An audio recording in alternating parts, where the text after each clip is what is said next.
क्या अमेरिका के दबाव के आगे भारत झुकने वाला है? क्या ट्रंप प्रशासन के 100% टैरिफ की धमकी से भारत डर जाएगा? क्या पश्चिमी देश रूस पर बैन लगाने का सिर्फ एक झूठा दिखावा कर रहे हैं? नमस्कार, आप देख रहे दैनिक जागरण और मैं हूं आपके साथ पल्लवी सिंह।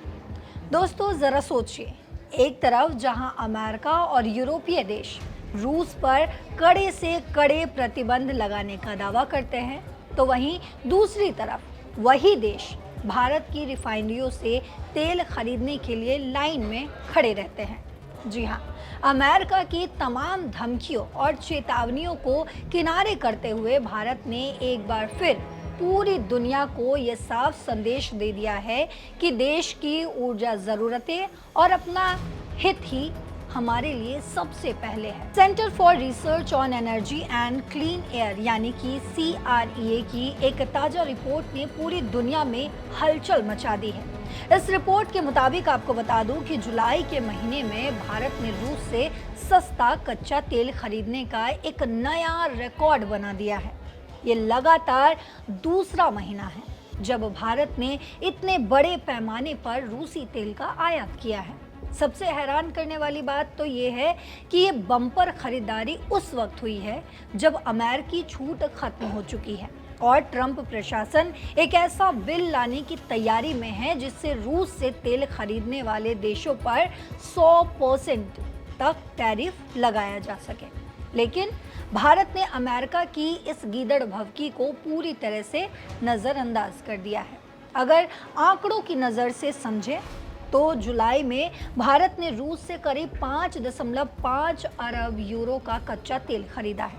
अगर कुल जीवाश्म ईंधन की बात करें तो ये आंकड़ा 6.4 अरब यूरो तक पहुंच जाता है, जिसमें कोयला और दूसरे तेल उत्पाद भी शामिल हैं। वहीं आपको बता दूं कि CREA की एक रिपोर्ट ये बताती है कि भारत ने जुलाई में 5.5 अरब यूरो का रूसी क्रूड ऑयल आयात किया, जो जून के 4.5 अरब यूरो का 83% हिस्सेदारी के मुकाबले 2.1% अधिक है।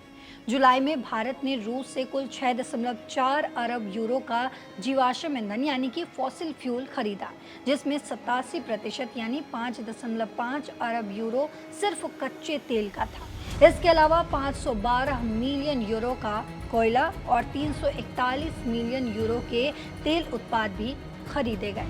आपको जानकर ये हैरानी होगी कि साल 2021 तक रूस से भारत को रोजाना 1 लाख बैरल से भी कम तेल मिलता था, जो हमारे कुल आयात का सिर्फ 2.5% था।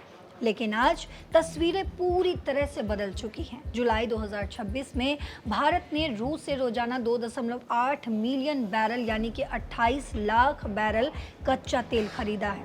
इसका सीधा मतलब ये है कि भारत अपनी ज़रूरत का 55% से ज़्यादा तेल अब अकेले रूस से ले रहा है। इस बार की खरीदारी में एक बहुत ही दिलचस्प बदलाव देखने को मिला है।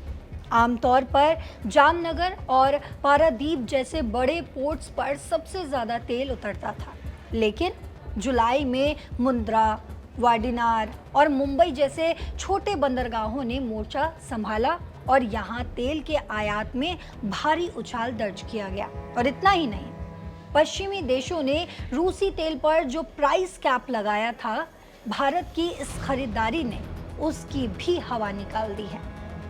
G7 और EU ने रूसी तेल की कीमत का जो दायरा तय किया था, रूस का यूरोल्स क्रूड उससे काफ़ी ऊपर बिक रहा है और भारत बिना किसी झिझक के इसे खरीद भी रहा है।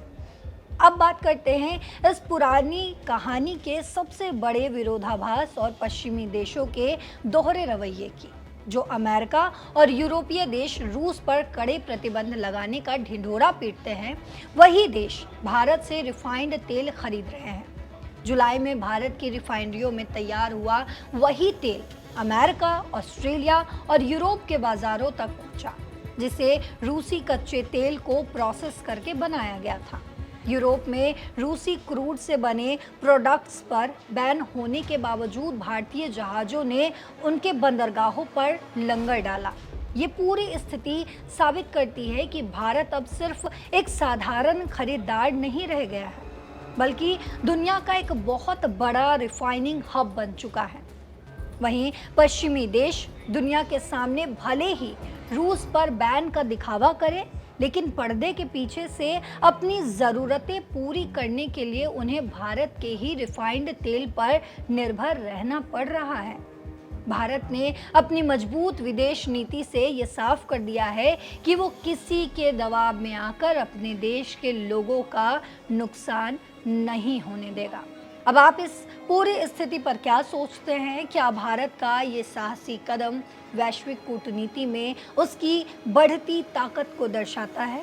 आप अपनी राय हमें कमेंट बॉक्स में ज़रूर लिखते जाइएगा, क्योंकि आपकी राय बेहद अहम है। साथ ही देश और दुनिया की तमाम खबरों के लिए, तमाम अपडेट्स के लिए देखते रहिए दैनिक जागरण। नमस्कार।